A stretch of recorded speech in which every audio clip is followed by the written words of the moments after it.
Ever imagine like facing this divine scale where your heart's weighed against a feather to determine your eternal fate? That's the kind of high-stakes afterlife the ancient Egyptians envisioned. And that's what we're diving deep into today, focusing on that enigmatic jackal-headed god, Anubis. And it's fascinating because what's often overlooked is that their elaborate death rituals, they weren't just about death itself, they were a testament to the Egyptians' deep reverence for life and their unwavering belief in its continuation beyond the physical realm. You're right, that's a really good point. What I find so intriguing is that the jackal significance in Egyptian culture, it seems to even predate the formal deity of Anubis. It's like this primal instinct to connect jackals with the mysteries of death was already there. Exactly. Archaeological evidence shows us jackals were associated with burials. As far back as the pre-dynastic period, long before Egypt was even unified, this suggests a very deep-seated belief system connecting these animals to the realm of the dead. And then Anubis, as we know him, seems to have emerged later, almost stepping into a role that was already defined in the cultural consciousness. So it wasn't just like some random choice to make this jackal-headed god a key player in the afterlife. Not at all. And speaking of Anubis, his role isn't static either. He goes through some fascinating transformations over time. Early on, before the rise of Osiris, Anubis was a powerful protector of cemeteries. He had a real authority in that realm. So there was a time when Osiris wasn't calling the shots. In the underworld, that's a twist. It does. It challenges our modern perception of ancient Egyptian beliefs as fixed and unchanging, doesn't it? But that's the beauty of studying history. It reveals these layers of evolution and adaptation. So Anubis starts as this guardian figure, and then what? How does he become associated with Osiris? So with Osiris's ascension to king of the dead, Anubis's role shifts. He takes on a more specialized, almost priestly function. He becomes the one who prepares the deceased for their journey to the afterlife. So he goes from guarding the cemeteries to being like the ultimate undertaker in a sense. A divine embalmer, you could say. And speaking of divine, Anubis's origin stories are nothing short of captivating, with some definitely falling into the scandalous category. Okay, I knew there had to be some juicy drama somewhere in here. Do tell. One version names him as the child of Isis and Osiris, the power couple of the underworld, but another, and here's where things get interesting, claims he's the son of Osiris and his sister, Nephthys. Hold on. Isn't Osiris married to Isis? Exactly, and that's just one of the intriguing details in this particular myth. Nephthys, fearing her husband, Set's wrath, abandons the baby Anubis, and it's Isis who eventually finds and raises him. Talk about a complicated family dynamic. But it makes Anubis's role in the Osiris myth even more poignant, doesn't it? He's deeply connected to both Isis, who helps resurrect Osiris, and Osiris himself, who becomes the king of the afterlife. Precisely, and these interwoven relationships are a hallmark of Egyptian mythology. They add layers of meaning and make the story so much richer. Okay, so we've got this jackal-headed god with a complex backstory and a key role in the afterlife. Now let's talk about the Egyptians' most famous contribution to our understanding of death mummification. I mean, everyone knows they wrap their dead up like elaborate presents, but what was the real purpose behind this practice? That's where it gets fascinating. While we understand the practical elements, removing organs to prevent decay, using natron to dry the body, the spiritual significance is still somewhat shrouded in mystery, and that's what I find so captivating. It's like we have the how-to manual, but not the why behind it. Exactly. And it becomes even more intriguing when you consider that natural mummification was possible in the dry desert climate. So why did they develop this elaborate, costly, ritualistic process? It must have held a meaning, far beyond mere preservation. Indeed. It suggests they believed that mummification, when done with the right rituals and prayers, was crucial for transforming the deceased into a being capable of navigating the afterlife. It wasn't enough for the body to simply remain intact, it had to be ritually prepared. So they weren't just preserving the body, they were transforming it, almost like crafting a vessel for the soul's journey into the afterlife. That's a powerful way to put it. And speaking of the soul's journey, the ancient Egyptians believed that upon death, multiple souls departed from the body. Two of the most significant were the Ka and the Bet. Okay, I've heard these terms before, but honestly, I get them mixed up. Refresh my memory. What's the difference again? Think of the Ka as a kind of spiritual double that remains near the body and needs sustenance from offerings. It's tied to the physical world. The Ba, on the other hand, is a part of the soul that embarks on the journey to the afterlife. So the Ka stays put, the Ba goes exploring. That's a good way to remember it. And this belief in multiple souls is key to understanding their burial practices and their concept of the afterlife. And how does this tie into the importance of boats in their funeral rituals? Because you can't think about ancient Egypt without picturing those elaborate boats sailing down the Nile. Boats were essential, both practically and symbolically. They needed boats to transport the body across the Nile, but more importantly, the boat represented the symbolic voyage to the west, the realm of the setting sun, where they believed the afterlife resided. So the Nile, their lifeblood in the physical world, also became a pathway to the afterlife. Precisely.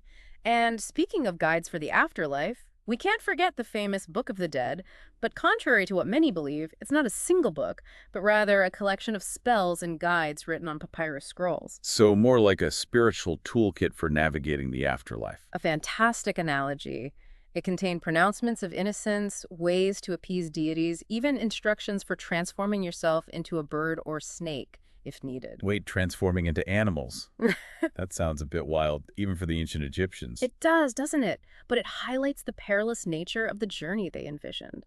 The afterlife wasn't a guaranteed paradise. It was a realm fraught with challenges. And that brings us to the ultimate test, right?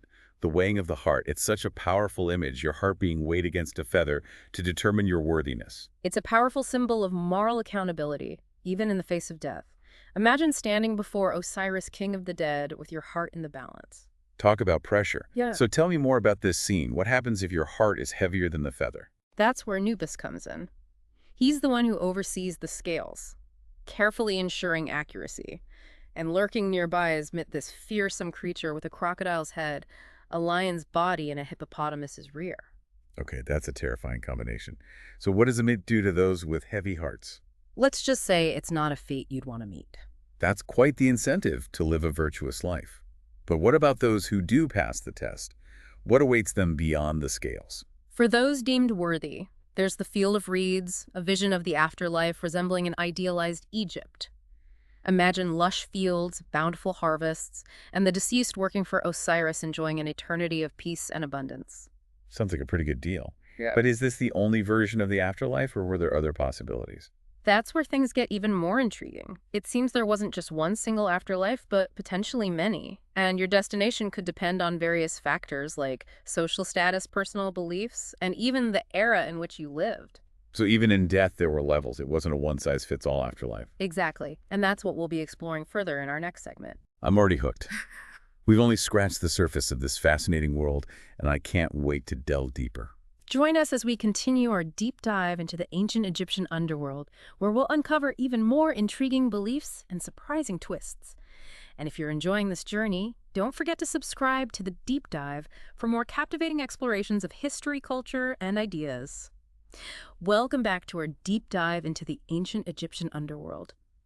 Before the break, we were discussing the idea that the ancient Egyptians didn't believe in just one singular afterlife, but rather multiple possibilities. Right, it's like their afterlife was a choose-your-own-adventure story. We talked about the field of reeds, that idyllic paradise reserved for those who pass the weighing of the heart.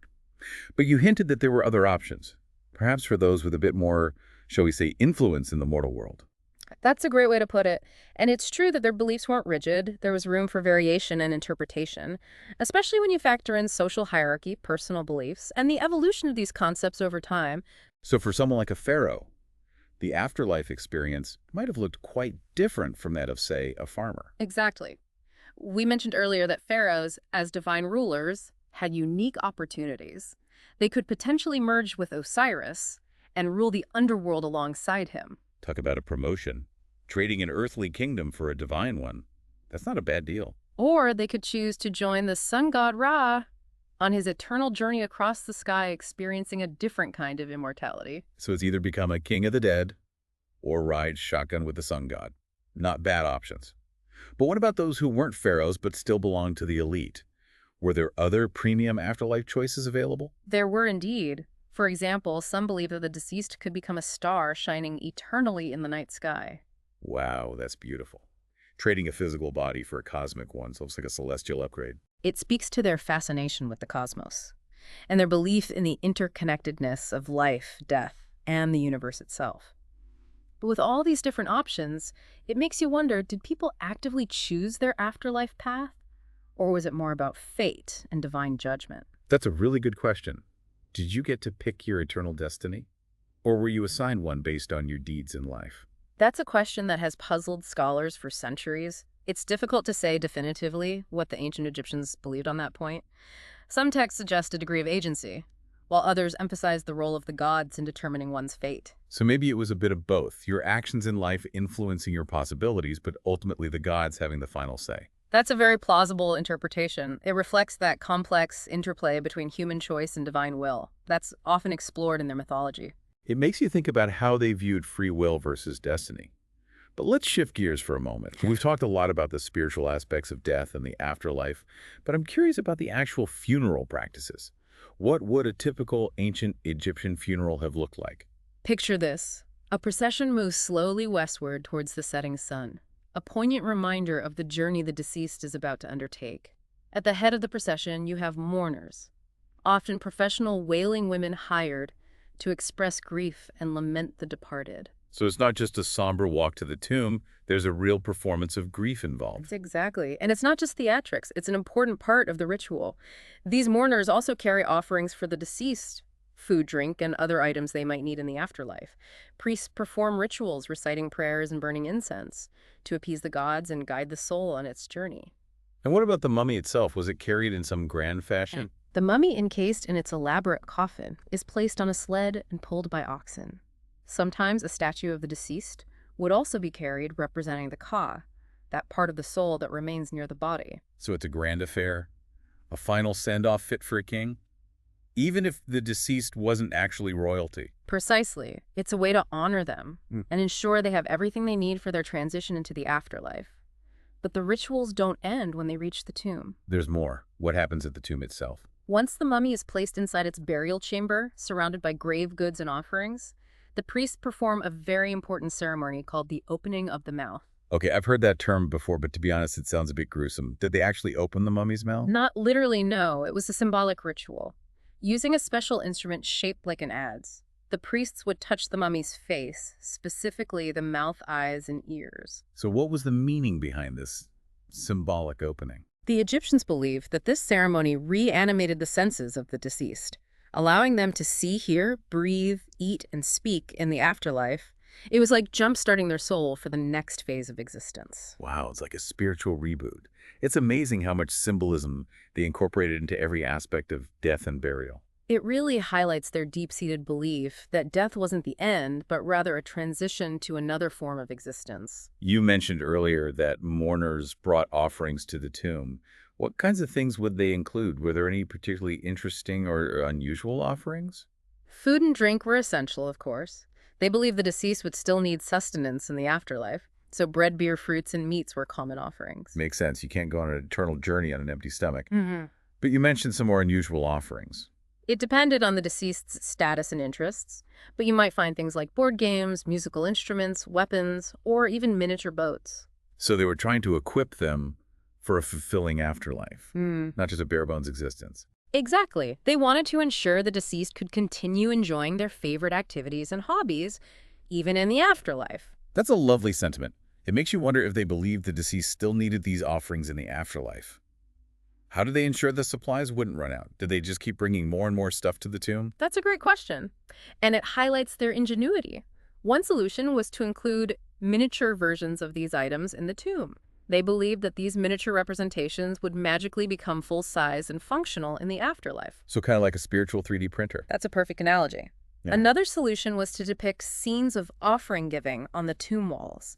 They believed that these images would magically transform into real offerings, providing a never-ending supply. So a blend of practicality and magical thinking, all aimed at ensuring the well-being of the deceased. It speaks to their incredible resourcefulness and their unwavering faith in the power of ritual and symbolism.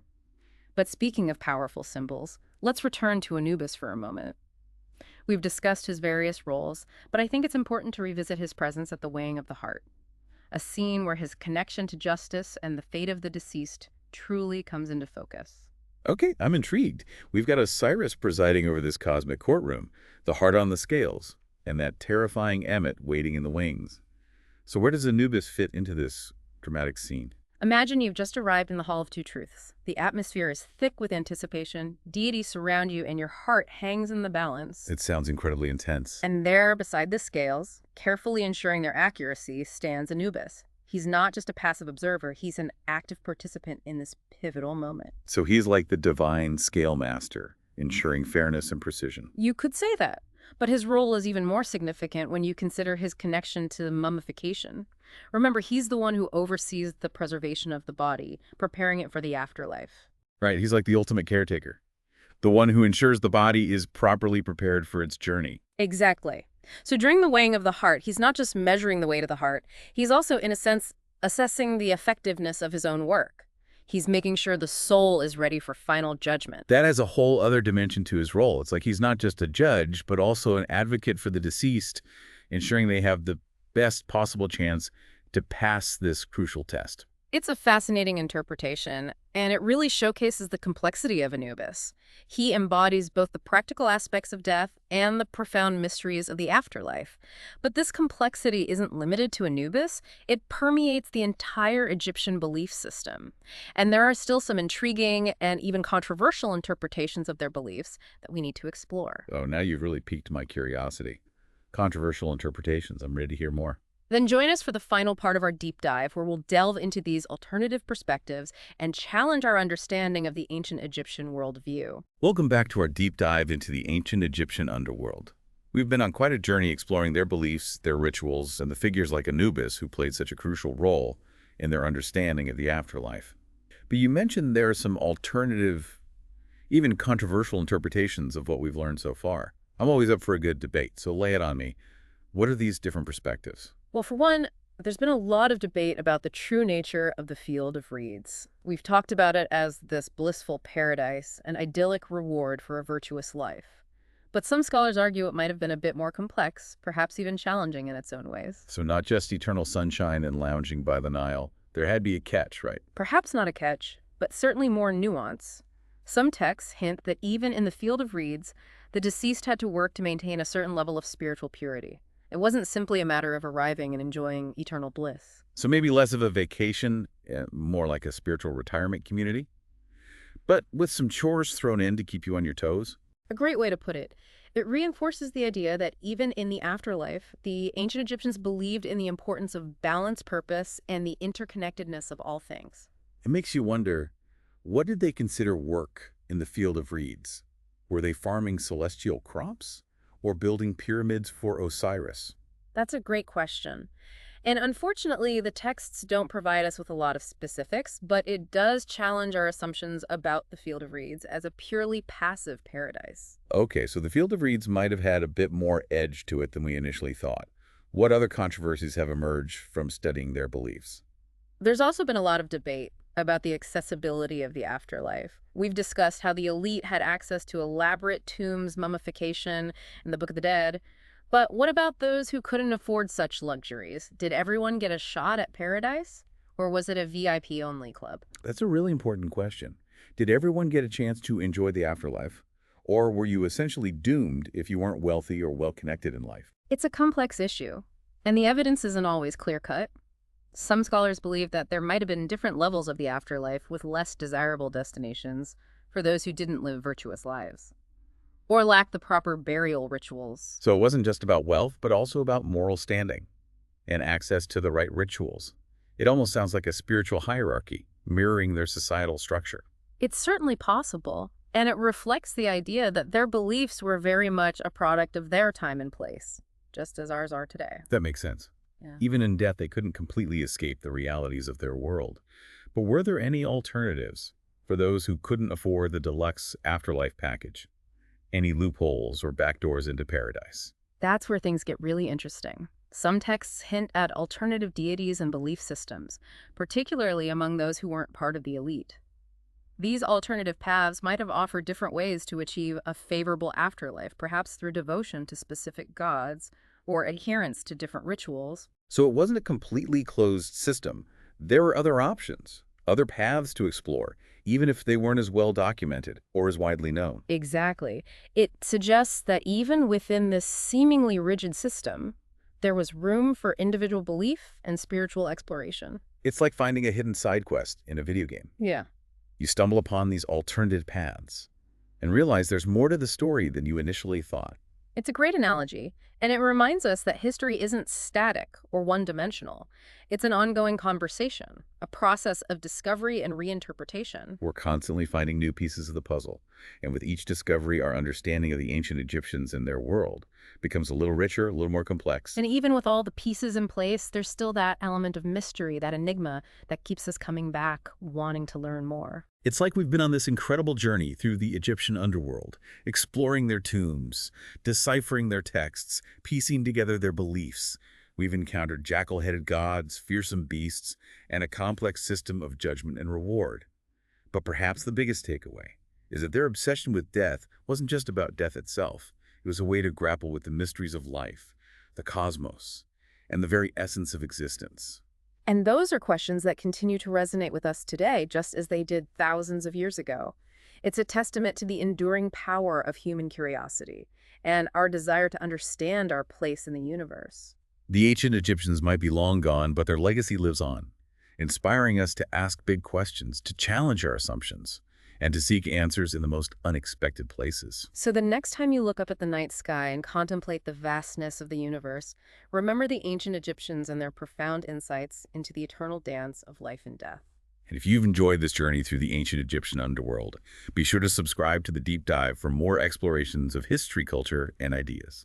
Until next time, keep questioning, keep exploring, and keep diving deep into the mysteries that surround us.